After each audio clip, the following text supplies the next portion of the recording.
Yo, what is good, everyone? This is SloMo, and yes, this is another video already.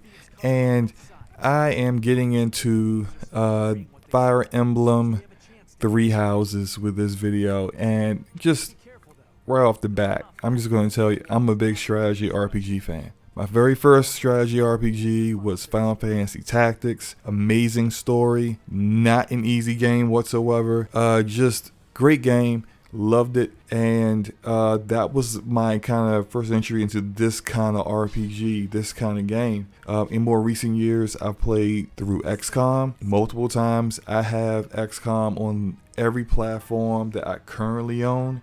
And I mean, when I say that, I mean Xbox, PlayStation. I even have it on my mobile phone. I have it on my tablets. I have it on everything. Even the first game I beat on the Switch when I first got the Nintendo Switch was Mario Rabbids Kingdom Battle. And that was a game that when they first announced the Switch, I had zero interest in it. But when I saw Mario Rabbids, I was like, well, if I ever get the Switch, I'm getting that game. And when they finally announced enough games to justify me buying the console, and honestly, not enough games. When I saw Marvel Ultimate Alliance 3, I'm buying this game, this Switch when that gets close to coming out. Ended up getting it sooner on my birthday, and Mario Rabbids was awesome. That was the first game I bought, first game I played through, enjoyed the hell of it. Now, I'm currently playing through Wasteland 2 through Xbox Game Pass, but I took a break on that because Fire Emblem Three Houses was coming out. Now, full disclosure, this is my first Fire Emblem game. So if you are a Fire Emblem fan and you're just like, oh, SloMo, that happens in all Fire Emblem games, no big deal. Okay, so what? It's no big deal to you. You play through all the Fire Emblem games. You don't think this is a big deal. This is my first one. I don't care how you feel. So, just getting that out there. I'm going to talk about it as a Fire Emblem noob, but not a noob to strategy games. And I mean, this game is awesome. This game has blown away my expectations so far. Let's get into the story. So, there are three separate kingdoms. There's the, I don't know the name of the kingdoms right now, sorry. But there are three separate kingdoms. And they've all decided they were all at war, and they all decided to come together to have peace. And there's this central church that they all send their future heirs to for education and governing, strategy, religion, all that stuff. And so I guess it also kind of fosters some friendships from people from different kingdoms. They get to learn more about one another, try to get rid of some of their prejudices and stereotypes about one another, and maybe when they go back home and start ruling their kingdom, they're a little bit more cultured.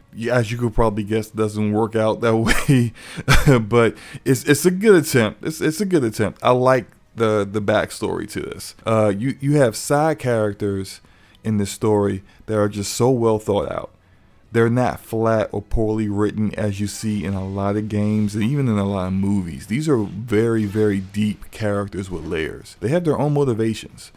Some of them are nobles, some of them are royalty, and some of them are just commoners, or that were given the opportunity to come to the school and learn. You even see them interact with one another. One side character talking to another side character has nothing to do with your main protagonist at all. I love that they've written those kind of interactions in there. And for once, I'm really enjoying having an RPG that's very story driven, yet isn't overbearing with romance options. Yes, there are romance options in this game. So far, I haven't romanced anyone, and I don't feel like I need to. I don't feel like my main character needs to romance anyone. I really don't feel like that's important right now and what's going on in the story. So I like the fact that this is a story that is so engaging and well written that having a romance to kind of tide gamers over isn't necessary. It's optional, but not necessary. So let me get into these three houses. You have the Blue Lions, which are led by Prince Dimitri, and everyone kind of calls him a Boy Scout, and a lot of people don't like the guy just off of his appearance and how he speaks initially. But like I said, these characters are deep.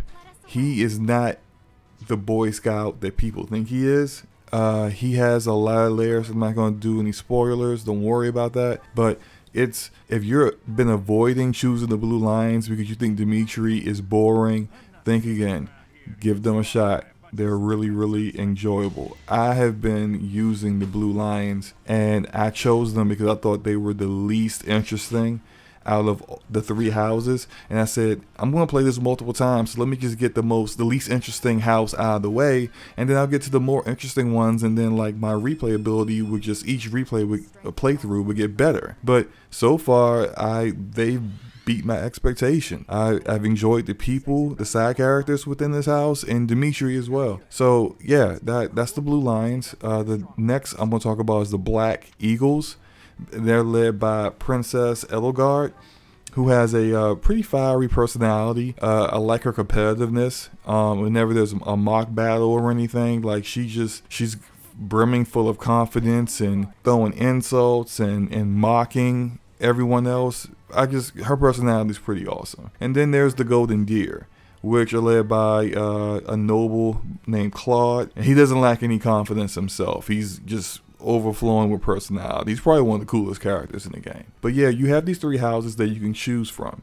You have no choice to go back after you choose. So if you choose a house, you're stuck with that house for the rest of your playthrough, which not a problem, because I think they're all very interesting and very different, and I don't think you can go wrong with any house that you choose.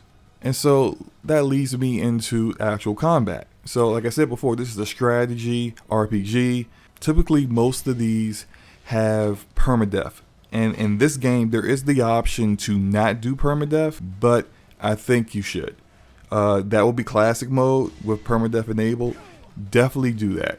Permadeath adds this additional tension to battles. Just knowing that one bad decision can get one of your students killed just makes every encounter intense. Even some of the random battles, I say some of the not random battles, but the side battles that you don't have to do, but you can do those in your time before your big major missions to level your team up. They're usually pretty easy going, but again, if you're making stupid mistakes, you can get someone killed. So it's just having that added tension is just great to the game. Also, you are able to with a limited time go back and fix a mistake. If you lose a character, you have about 3 chances to within each battle to go back and go back in time to a point before that person died and kind of fix it. But then, like, if you're playing really poorly, you're making a lot of dumb decisions, you don't really understand how the combat is, that's going to run out. And then when it runs out, you're SOL, your character's dead, which is something that I'm going to have to say I have a little bit of a criticism with.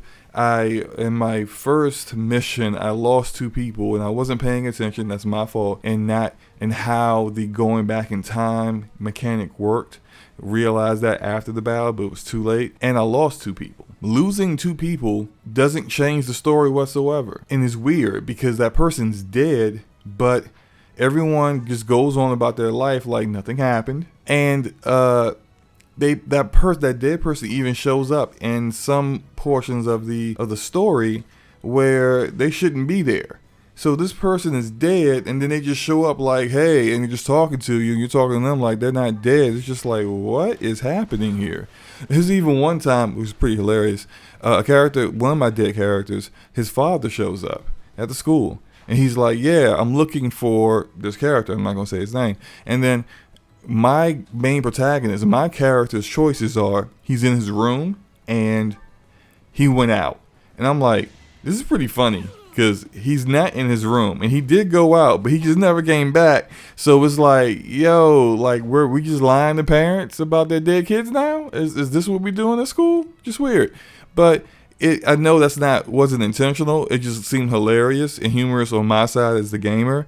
But I think they could have found a way to create some kind of death scene. And I know it would have been difficult trying to modify the storylines that included these side characters and just kind of not have them there, or modify them, those that parts of the story that not have that character in there. But I think that's something that should have been addressed, because it kind of gets you out of the mode of the game. It takes you out of the world and just reminds you again that this is a game and it's limited in its resources. Moving on, the combat is your typical strategy RPG combat. You have classes for all of your soldiers / students, and you choose which class that you want them to work towards. If you want to build a certain character to be a paladin, where he's like on a horse and he's got armor and he's using a lance or a sword, you can do that. You want to build your character to be a fortress knight, you can do that. You want to build some characters to be mages or bishops, or archers. However you want to do it, you can set your character to be that. And then they've really incorporated these lectures and private instruction from your protagonist, who's a teacher, to your students / soldiers, to allow you to rank them up, rank up their various skills in certain areas pertaining to their job class. So it all works together. It's all intertwined. The story and the gameplay mechanics are all intertwined together, and I thought that was extremely well done. Now, one more criticism that I do have to acknowledge, and I know other people have acknowledged this too, and it's just the frame rate is horrendous. Let me step back. Horrendous. It's not horrendous to the point that it's unplayable. This is a strategy RPG. It's not a quick twitch game. It's not an action game. You don't need the frame rate to be so high or stable so that you doing combat and hitting in certain commands and getting an immediate response. That one-on-one response is really necessary. This is a strategy RPG where you make a choice, you move people in certain spots. The frame rate doesn't need to be amazing.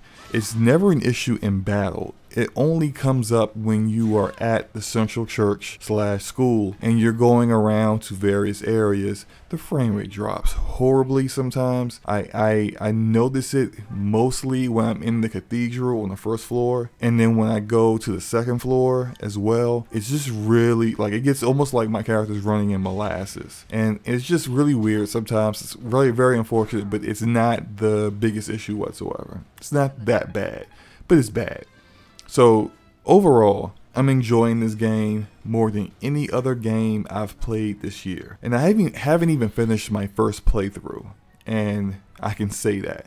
There are betrayals, plot twists. Some of them telegraphed from a mile away, and some of them took me completely by surprise. And I'm enjoying the hell out of this story. And I think this is a game that I have to be honest, my game of the year so far. I really think this is a game that if you're into strategy RPGs, this is a must-have.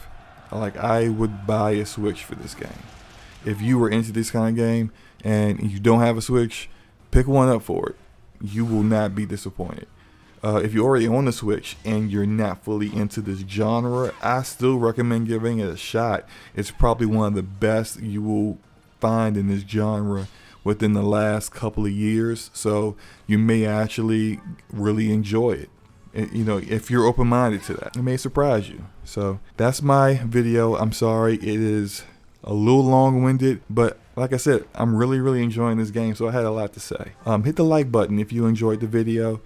Hit the comment section if you want to talk about your experiences with the game. Talk about anything I left out, anything I got wrong. You Fire Emblem guys, tell me how I'm such a noob for not knowing XYZ or Kingdom this and that or whatever else. I don't care.